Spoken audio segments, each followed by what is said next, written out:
your forecast first. Sponsored by Matex Heating, Cooling, and Plumbing. A lot of sunshine once again, and the forecast really doesn't change much over the next few days, although it does get a little bit warmer by the time we get to the weekend and next week. Right now, a lot of us stayed in the 70s today, 78 degrees in Champaign, 79 in Decatur, 80 in Lincoln, and 82 degrees for our friends in Petersburg. A lot of sunshine, though, and clear skies like you can see over Springfield on our Flooring America weather camera, part of our Roofing Dog iNet. Winds are out of the northeast between about 5 and 15 miles per hour, and so the backyard forecast looking great. Get some grilling done. You've got a nice day for tomorrow, but like I said, things do get more hot and humid by later on in our forecast. WCIA 3 News starts right now. Now from WCIA 3 News. Change is coming to Springfield. Which controversial statues are being moved off Capitol grounds? We have the opportunity then hopefully for our students to remain on campus. Campus Town won't look the same for the next few weeks. The restrictions now in place to curb the spread of the coronavirus. And the Postal Service is reversing new rules that could affect mail-in voting. But local election officials still have a warning for you. You're watching your local news leader. This is WCIA 3 News at 5. Vote is 4-0 in favor. The motion passes.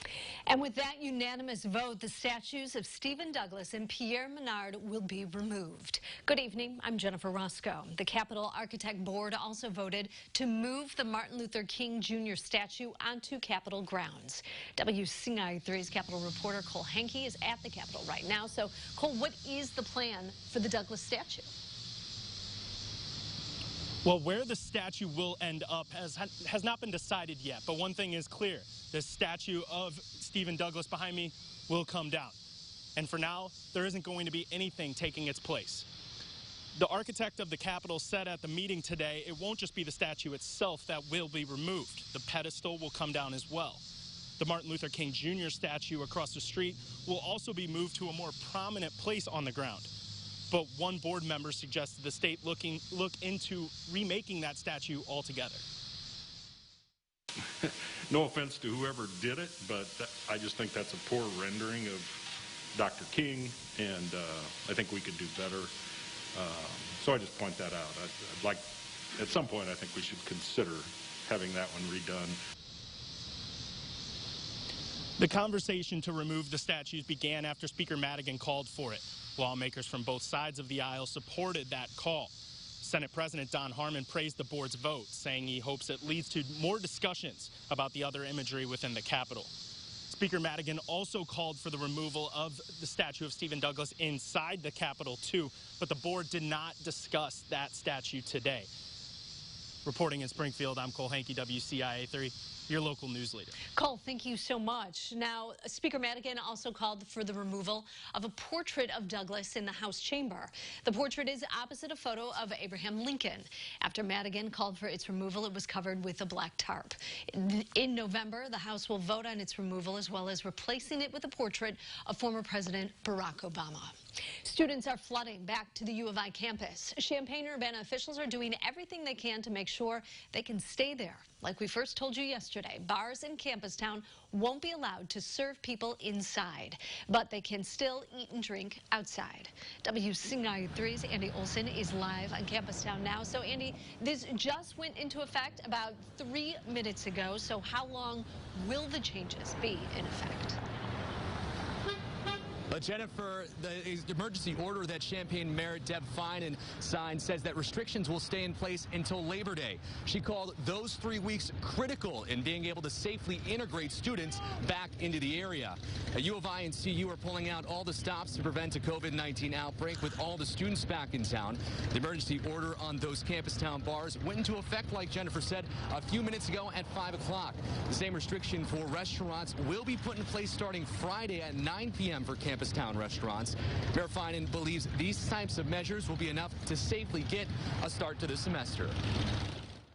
We have the opportunity then hopefully for our students to remain on campus, for our caseloads to be low, and for us to remain open through November, and to be in a better position as the weather gets poorer to maybe be able to allow people to come inside. The city of Champaign also announced a party ordinance today for Campus Town. Gatherings are being restricted to the people who live in a building or apartment complex and no more than 10 other people. UIPD and Champaign Police will be enforcing it and giving out tickets as needed.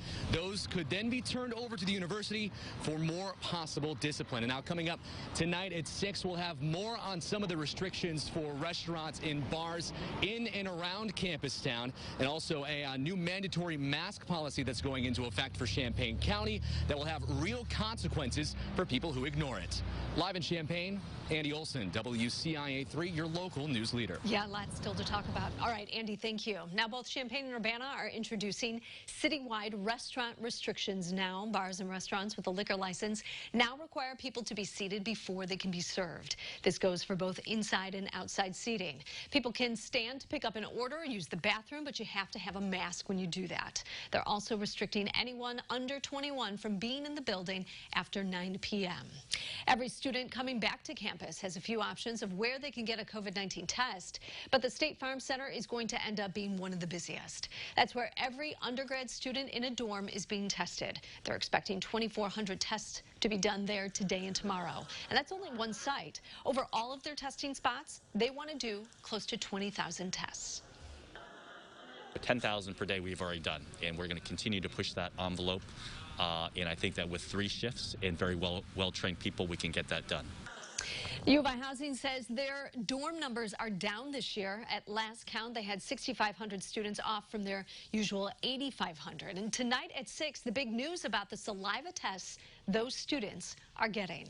Now, taking a look at today's coronavirus numbers statewide, there are nearly 2,300 new cases. That makes the total more than 211,000. 25 more people have died. There are now more than 7,800 COVID-related deaths in Illinois. The positivity rate has increased slightly again, up to 4.4%. This follows a jump in testing with more than 50,000 tests performed in the last 24 hours. That's a record.